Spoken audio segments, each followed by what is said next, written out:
Hola, ¿qué tal? ¿Cómo estás? Buenos días, tardes, noches, dependiendo del horario en el que estés viendo este video. Mi nombre es Abraham Gómez y como siempre es un gusto y un placer acompañarte en una clase más correspondiente a la asignatura Principios de la Administración Educativa dentro del mapa curricular de la Universidad CT. Ya estamos en el quinto cuatrimestre, ya estamos en algunas clases avanzaditas y el día de hoy vamos a ver el tema número 2.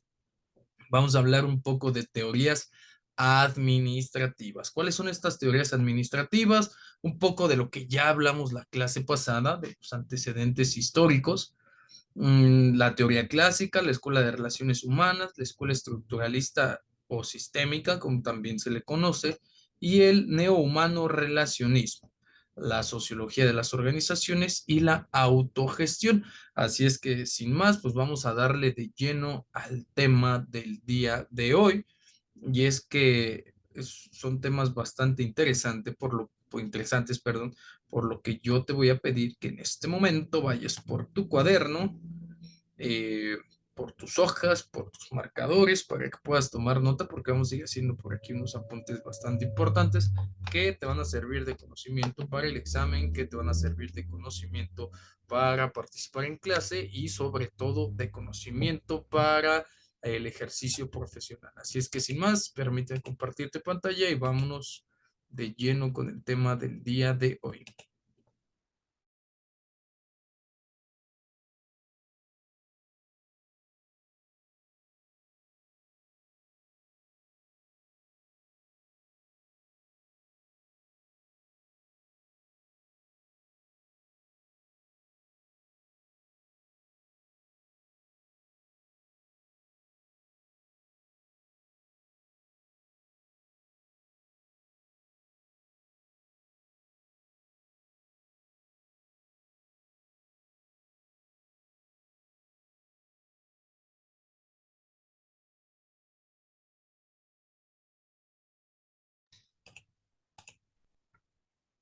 Perfecto, así es que vamos de lleno con el tema del día de hoy. Bienvenidos a su clase número 2.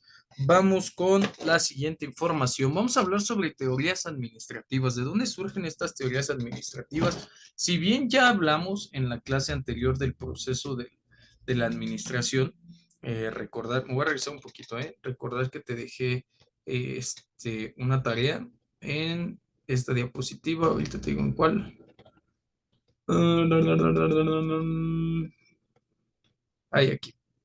La administración, te dejé una diapositiva que te tenías que aprender: planificación, organización, dirección y control, que son los procesos o los elementos básicos de la administración. Pero a ver, ¿cómo llegamos a que en todas las organizaciones nosotros podamos o debamos planificar, organizar, direccionar y controlar todas las acciones dentro de nuestra empresa? Tuvo que haber un antecedente histórico de dónde nació, y es que precisamente es lo que vamos a abordar el día de hoy. No es que desde la historia, desde el principio de la historia del ser humano, no es que pues no existiera la administración, ¿no? Porque la administración precisamente de los recursos humanos ha sido un elemento principal al momento de la supervivencia y de sobrevivir la raza humana. Entonces es importante que por ahí pues esto sea pues llevado como tiene que ser, ¿no? Este, estos procesos de planificación, de organización, de dirección y de control son procesos que han estado implícitos en el desarrollo humano de hombres y de mujeres. Algunos los desarrollamos de otra forma o de formas más fáciles que otros, y a algunos otros nos cuesta trabajo, ¿no? También desarrollar cuestiones de planificación, de organización, de dirección y de control. Así es que entonces vamos a ver un poquito de los antecedentes. Ya platicamos, recuerda que ya platicamos un poco de los antecedentes la clase pasada. El día de hoy vamos a ver los antecedentes desde otra perspectiva. Así es que vámonos con el contenido de esta clase, y es teorías administrativas. Eh, ¿Qué vamos a entender por teorías administrativas? Anótale ahí. Se entienden como las propuestas creadas por diferentes autores para definir a la administración. ¿Sale? Anótalo ahí. Es tema de examen, te repito, las teorías administrativas se entienden como propuestas creadas por diferentes autores para definir a la administración.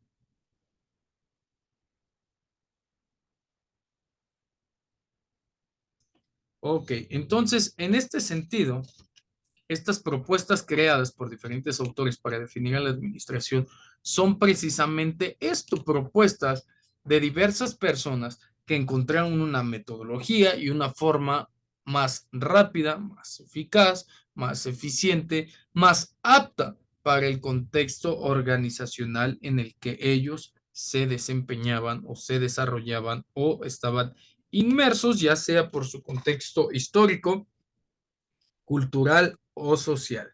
¿Para qué nos sirven las teorías administrativas? Anótale ahí. Las teorías administrativas nos sirven como guías para tomar decisiones administrativas. Es pregunta de examen. Las teorías administrativas nos sirven como guías para tomar decisiones. Porque no es lo mismo tomar decisiones por intuición o por, llámenle como quieran, por sentido común, por lógica, a basarnos en información comprobada a través de diversos autores, de diversas organizaciones, que nos pueda aportar un sentido más real a nuestra toma de decisiones. Al conocer sobre estas teorías podemos distinguir ideas y aportes hechos por diferentes autores, entendiendo cómo se desarrollan los procesos administrativos en otras organizaciones y hacer un símil o una comparación sobre cómo estos podrían funcionar en mi organización, ver si allá funcionó, si no funcionó, cómo puedo adaptarlo, cómo puedo diseñarlo, reconstruir, etcétera. Las teorías administrativas evolucionan para responder a las necesidades de un nuevo entorno. Es decir, algunas de las que vamos a ver el día de hoy quizá no tengan tanto impacto como otras. A ver, ahora, vámonos con los antecedentes históricos y aunque ya veíamos un poco de estas teorías, quiero retomar la parte del nomadismo. Si ustedes recuerdan desde primaria, el nomadismo se nos ha enseñado como estas formas de vida o estos estilos de vida que teníamos los primeros seres humanos o que tenían los primeros seres humanos, en los cuales iban de un lugar a otro en busca de satisfacer las necesidades básicas primordiales que podemos clasificar como tres esenciales, ¿no? Ojo con lo que te estoy diciendo porque más adelante lo vamos a ver. Eh, Comida, alimentación y techo, un lugar donde vivir. Entonces, los seres humanos teníamos que planificar, nos teníamos que organizar, teníamos que direccionar y controlar todos los aspectos de la vida, pues para cubrir esas necesidades. ¿Cuáles serían esas necesidades? Repito, alimentación, eh, vestimenta y techo. Esas eran las tres necesidades básicas. A medida que el ser humano fue evolucionando en esta parte del desarrollo cognitivo, se comienza a dar cuenta, o comienza a darse cuenta, mejor dicho, que existen frutos o alimentos que crecen dentro de los lugares que se supone que ya no deberían que ya no deberían de crecer, ¿no? Y es ahí en donde el ser humano pues empieza a decir, bueno, si me voy y regreso y vuelve a crecer, ¿por qué no quedarme aquí en este lugar, establecerme? Tengo agua, tengo árboles, tengo algunos recursos naturales que podrían servirme para asegurar mi supervivencia, formar un grupo de personas, casas, algo que me pueda proteger no solo de la intemperie, sino de los animales y del resto de la población humana. Es así como llegamos al sedentarismo.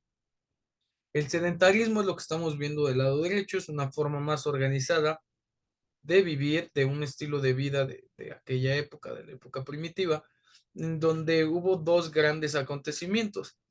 El primero de ellos, la agricultura. La agricultura, pues es a partir de el trabajar la tierra para conseguir sus frutos, ¿no? Ya sea en árboles o en productos directamente de la superficie, ¿no? Y la ganadería, pues comienza con la domesticación de algunos animales que ya vivían o cohabitaban con los seres humanos, y que poco a poco, pues fueron, pues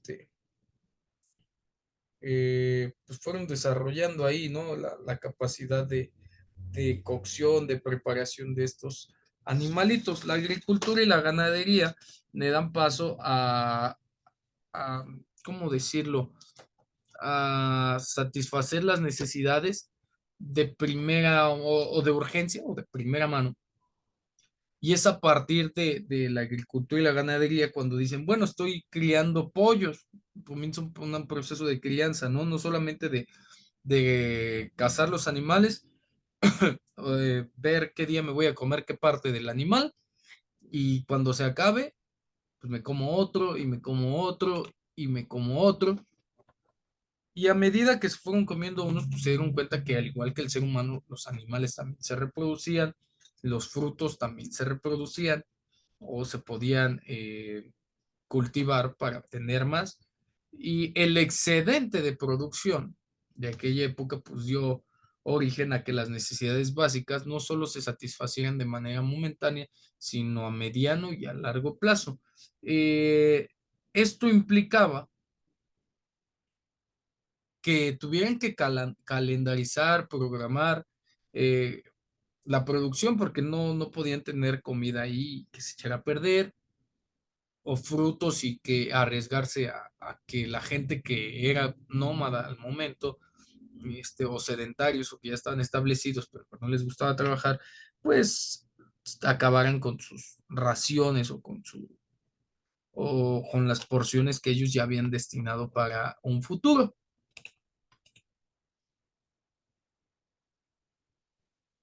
Es entonces que el ser humano comienza a desarrollar algunas formas como el feudalismo, como los señores feudales, como maneras organizadas de repartir la comida, ya sea para la población de las comunidades, de las polis, de los pueblos, de las ciudades, de esclavos, etcétera, etcétera, reinados, monarquías, etcétera, ¿no? Y un momento en la historia que causó un impacto grande en la administración uno de los primeros de la época moderna o contemporánea es la revolución industrial, ya que ahí podemos encontrar que en la revolución industrial, si algo apareció, son estos procesos de producción en serie. ¿A qué me refiero? A que antes todo era artesanal, todo era a mano y hacías de a uno por, así si era 100, hacías de a uno por uno o los hacías a mano. A partir de la revolución de las industrias, vemos que ya existe una línea de producción donde puedes trabajar más rápido, en donde ya meten las máquinas a la fabricación de otras cosas para acelerar los procesos. Leemos. Las lecciones aprendidas en la historia de la humanidad y sobre todo a partir de finales de 1700 fueron integradas en un marco de referencia lógico a partir de que Taylor propone el estudio de la administración científica a principios del siglo XX. Estamos en el siglo XXI, entonces podemos hablar que esta administración o estas maneras de administrar son relativamente nuevas porque no tienen más de 200 años. Vamos en el año 123, por decirlo de alguna forma. Si bien, ojo con esto, si bien ya en la Iglesia Católica y en la organización militar se habían realizado esfuerzos en dicho sentido, como la redacción de manuales sobre la dirección de la guerra, los diversos enfoques que se desarrollaron durante todo el siglo pasado pusieron un énfasis cambiante en la tarea, en la estructura, en las personas, en la tecnología, en el ambiente y de nueva cuenta en la estructura no solo pues, de la iglesia y de cosas por el estilo, sino también de la manera de hacer las cosas, ¿no? Todos ellos, sin embargo, han tenido implicaciones prácticas en la administración, aunque las diferentes concepciones que se han desarrollado sobre la manera de diseñar los ambientes organizacionales incluyen una forma de comprender la realidad.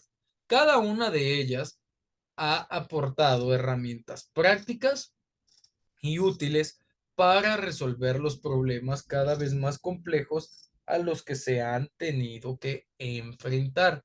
La teoría administrativa, que es lo que estamos revisando el día de hoy, debe ser vista no solo como un conjunto de conceptos, sino como una experiencia acumulada sobre la manera de encontrar soluciones a situaciones específicas. Ok, entonces aquí ya vimos que existen dos grandes maneras que ya habíamos visto de organizar no solo los recursos, sino a las personas, que eran la organización militar por obvias razones de conquista, de expansión territorial, de administración de los recursos, y la Iglesia Católica, ¿no? Que si hablamos del feudalismo y de la Edad Media, pues fueron muchos años de control hegemónico de las masas.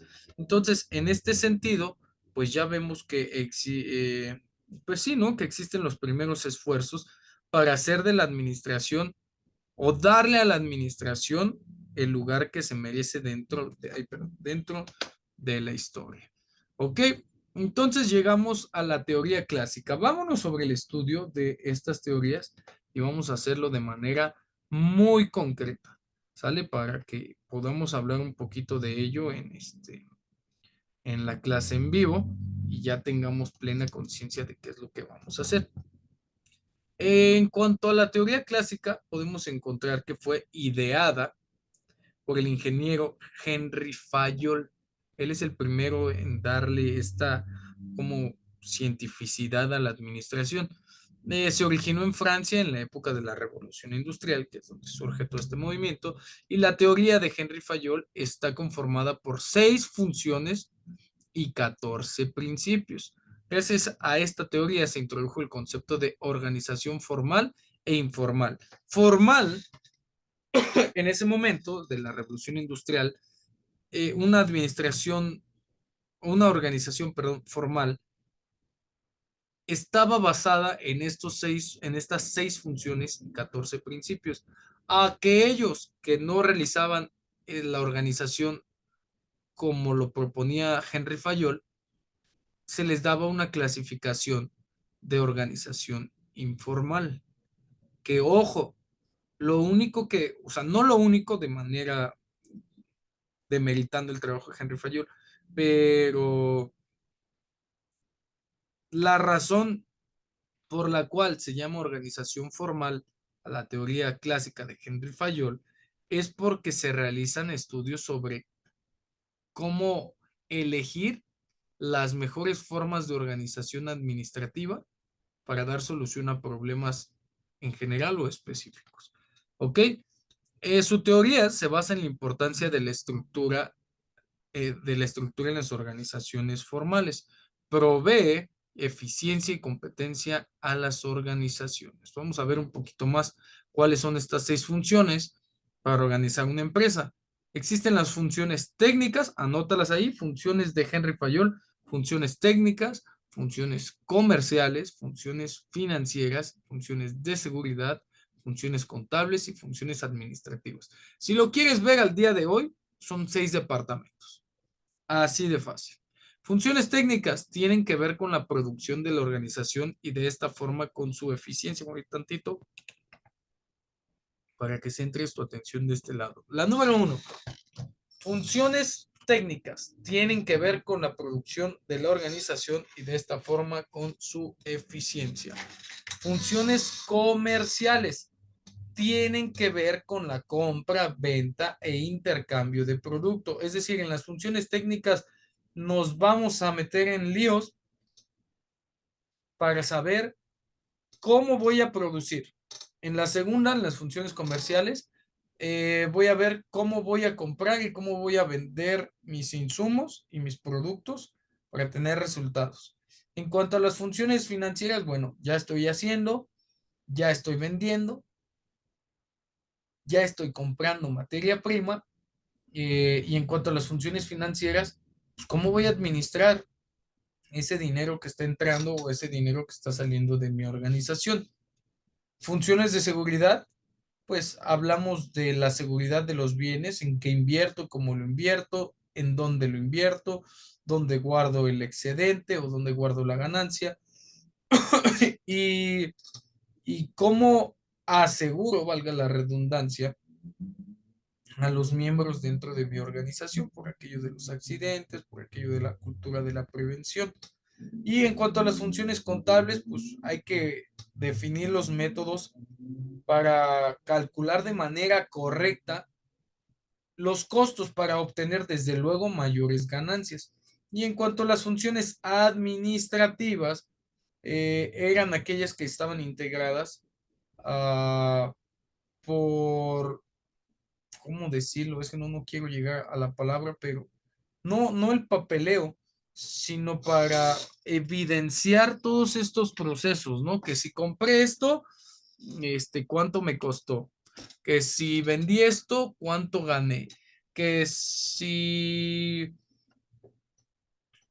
pagué esto a mis empleados, ¿cuánto pagué? Es decir, llevar un, pues sí, una evidencia de todo lo que se estaba gastando dentro de la organización, ¿no?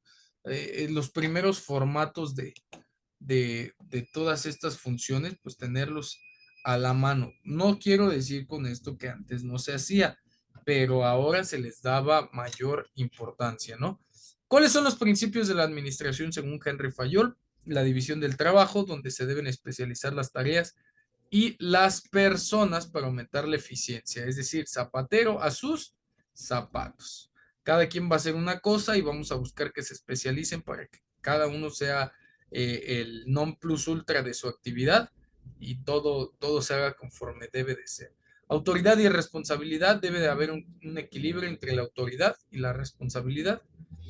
Si lo llevamos al 2023, no solo es mandar, sino aceptar las funciones y consecuencias del puesto que se está desempeñando. Disciplina, ya que se deben de cumplir las normas establecidas, no es que trabaje bonito y hago lo que quieran, sino existe un orden, ¿no? Unidades de mando, ya que cada empleado debe de recibir órdenes de un solo superior,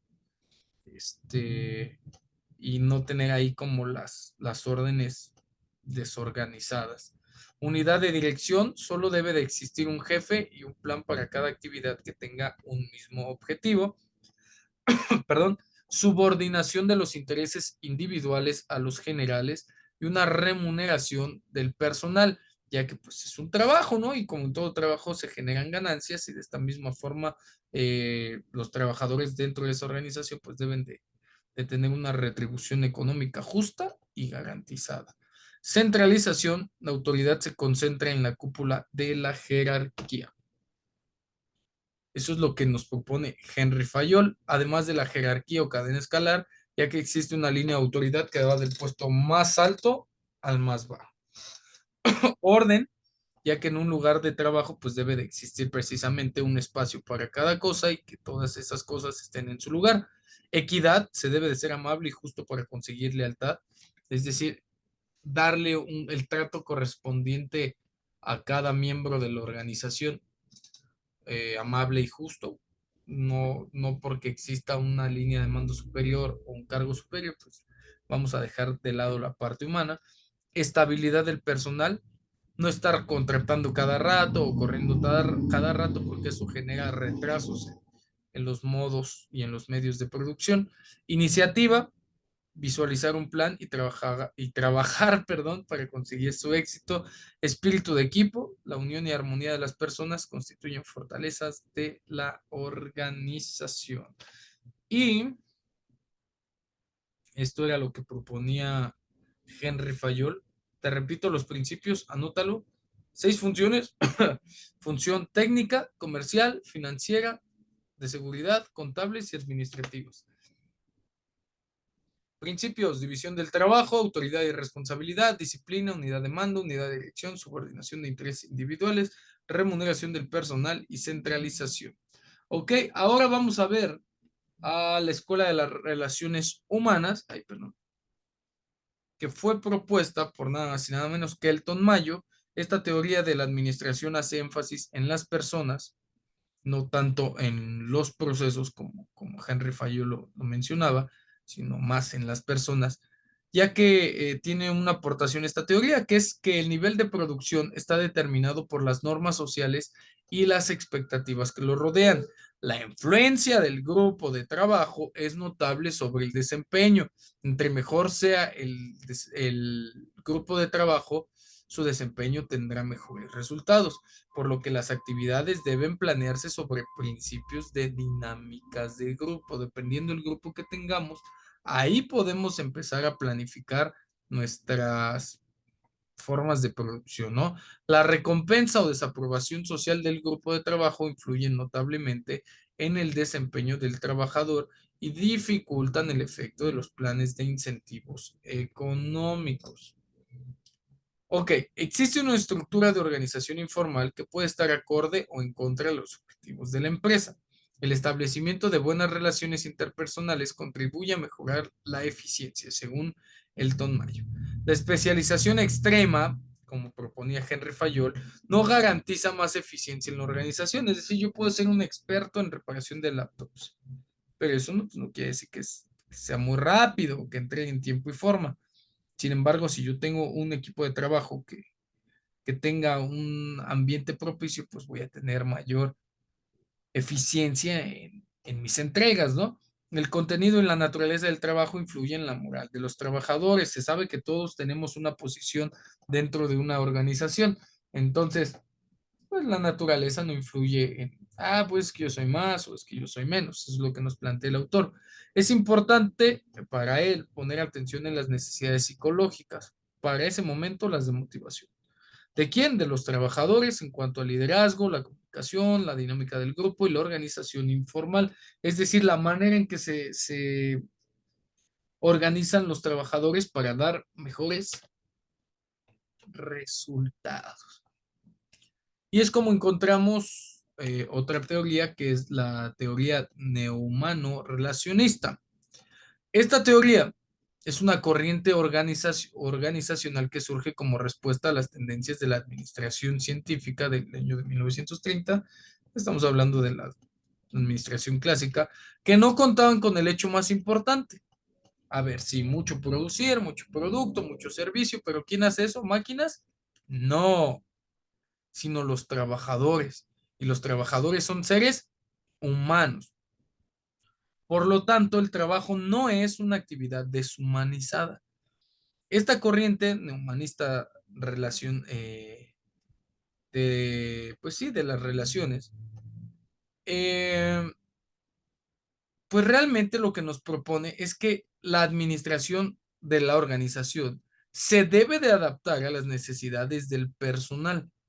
Hay que ver cuáles son sus motivaciones, ya que estas motivaciones nos llevan a conseguir un puesto, un lugar de trabajo o a desempeñar o no desempeñar actividades, ¿no? Que a la postre, pues, por ahí pudieran ser benéficas o perjudicables a la organización.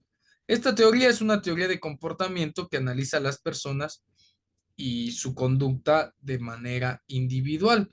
Los psicólogos organizacionales se preocuparon por explicar el concepto del hombre administrativo como un hombre incansable procesador de información y tomador de decisiones. Según esta concepción, las personas reciben y procesan información del ambiente que los rodea y constantemente toman decisiones respecto a sus actos cotidianos. Eso es lo que debemos de entender. Ok, en cuanto a estas teorías neumano-relacionistas, entendemos que el ser humano eh,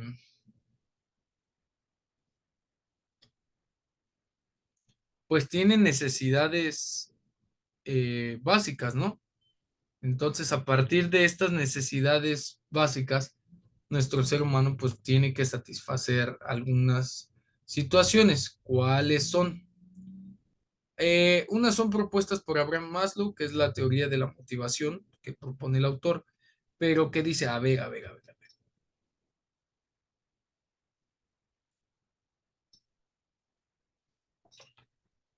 Ok, estas necesidades surgen a partir de una serie de eventos que el ser humano debe de satisfacer.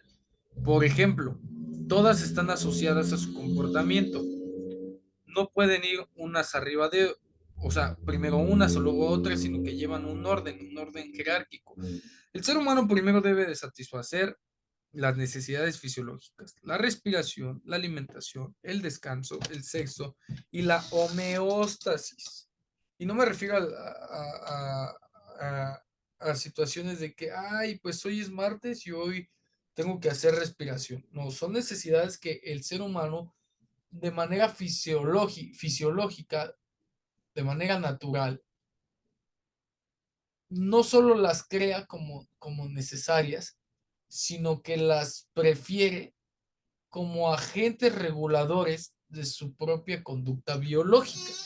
Después de eso vienen las necesidades de seguridad, que es mantenerse bien físicamente, tener un buen empleo, recursos morales, familiares, de salud y de propiedad privada, los de afiliación, que son la amistad, el afecto y la intimidad sexual, los de reconocimiento, que son el autorreconocimiento, la confianza, el respeto y el éxito, y la autorrealización, que es una moralidad, creatividad, espontaneidad, falta de prejuicios, aceptación de hechos y resolución de problemas.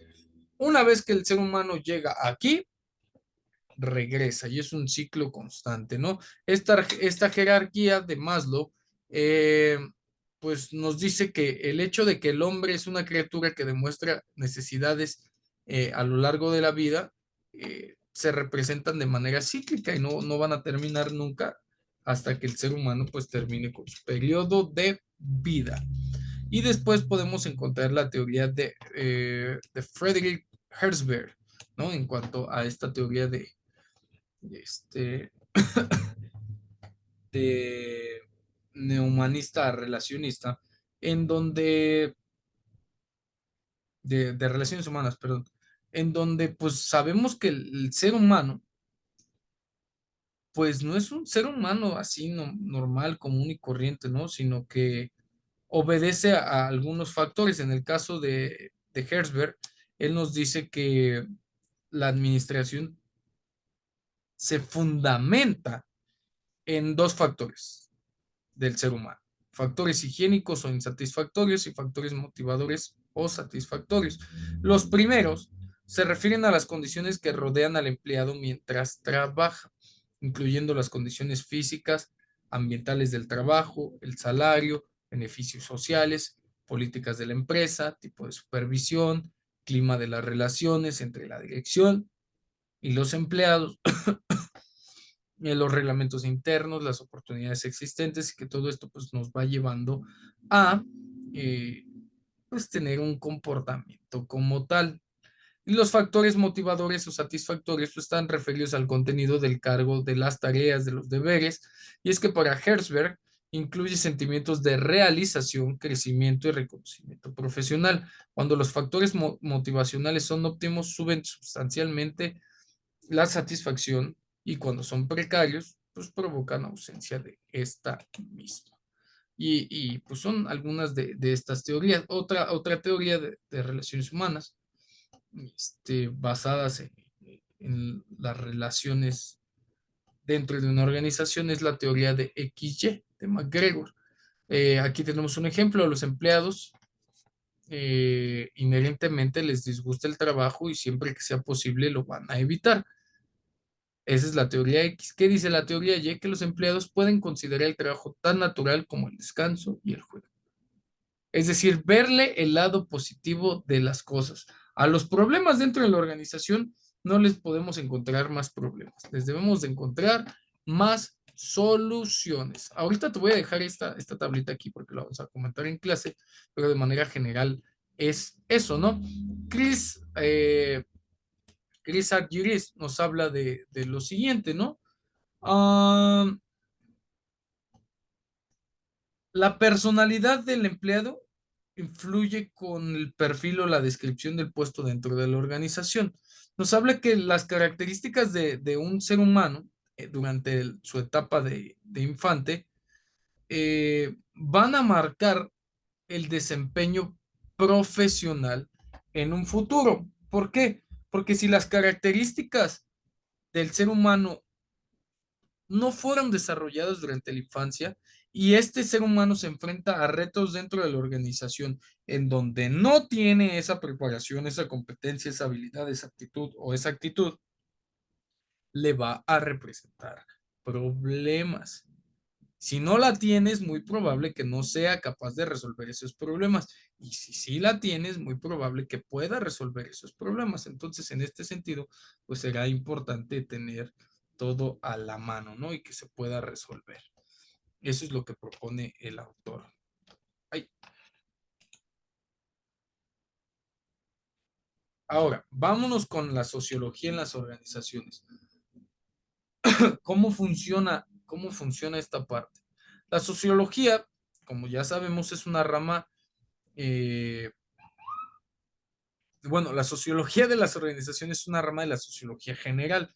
Estudia cómo los miembros de una organización construyen, coordinan actividades colectivas organizadas. El autor Marín en el 2013 nos habla que los procesos sociales que ocurren al interior de un grupo se pueden estudiar para comprender cómo es que un ente organizado se desarrolla en el día a día. Se pueden definir como una ciencia social que estudia entidades particulares nombradas organizaciones, así como sus modos de gobernanza o de organización o interacciones con su medio ambiente, aplicando métodos sociológicos al estudio de tales entidades. Se conforma a partir de la intersección de varias disciplinas como la economía, la administración y la teoría de las organizaciones. Porque, a ver, no es lo mismo no es lo mismo una planta productora de jabón en México que en China, incluso de la misma marca, ¿sale? Existen procesos culturales y sociales dentro de cada país, comunidad o región que van a marcar el desempeño y la actividad y la dinámica de las organizaciones. A eso se refiere el estudio de la sociología en las organizaciones, que existen métodos sociales para organizar, para planificar, para direccionar y para controlar los procesos de la administración. El término organización tiene tres sentidos diferentes en la sociología. Agrupación de personas que coordinan sus actividades para alcanzar ciertos objetivos, en donde la organización es considerada como una respuesta al problema de la acción colectiva organizada, de su coordinación y de su estabilización.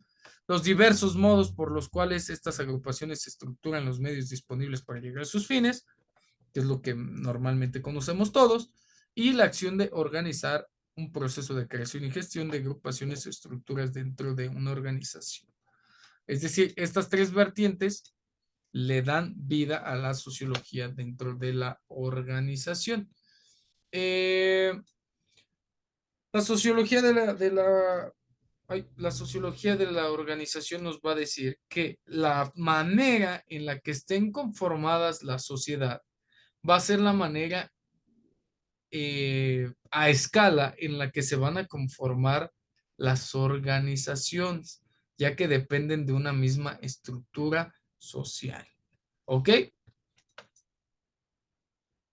Entonces, y ya para darle de lleno al tema del día de hoy e irnos con la clase en vivo, vamos a encontrar lo siguiente. El proceso de autogestión. ¿Qué es la autogestión? Un sistema de organización social y económico donde las personas que desarrollan una actividad, son las mismas que administran ese negocio. En otras palabras, no es ser todólogo, es que en una empresa autogestionada, los trabajadores tienen el control absoluto sobre la toma de decisiones y la gestión de la institución. Mi nombre es Abraham Gómez y ha sido un placer acompañarte en una clase más. Nos vemos ahorita con este tema en la clase en vivo.